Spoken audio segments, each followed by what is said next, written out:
Hi అండి, అందరూ ఎలా ఉన్నారు? ఈరోజు అయితే మీకు ఒక వీడియో చూపించబోతున్నానండి. ఈరోజు అయితే మా షిప్లో చూడండి టిఫిన్ ఎలా ఉంటుందో మాకు బ్రేక్ఫాస్ట్ అనేది ప్రిపేర్ చేసుకున్నాను. మీరు చూడొచ్చు నా ప్లేట్లో 2 బన్స్, తర్వాత ఫ్రూట్ సలాడ్, ఎగ్తో చేసిన ఫ్రై ఇదనమాట. సో ఈరోజు అయితే మనం బ్రేక్ఫాస్ట్ చేస్తున్నామండి. మాకు డైలీ రొటీన్గా ఇలాగే ఉంటుంది బ్రేక్ఫాస్ట్. అంటే సలాడ్ ఉంటుంది, ఎగ్స్ ఉంటాయి, తర్వాత బన్ ఉంటుంది. సో బన్ ఏంటంటే మేము ఫ్రూట్ జ్యూస్తో తినేస్తామండి. సో దానివల్ల ఏంటంటే మనకి పెద్దగా ఇబ్బంది ఉండదు అనమాట. బన్ అనేది ఫ్రూట్ జ్యూస్లో ముంచుకొని తినడానికి అనువుగా ఉంటుంది అనమాట. ఇక్కడ బన్ వీళ్ళే షిప్లోనే కుక్స్ అనేది దాన్ని ప్రిపేర్ చేస్తారు.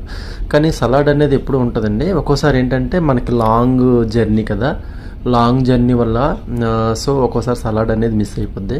అంటే షిప్ అనేది 21 days 22 days సైలింగ్ అయినప్పుడు ఏంటంటే ఒక్కోసారి ప్రొవిజన్ అనేది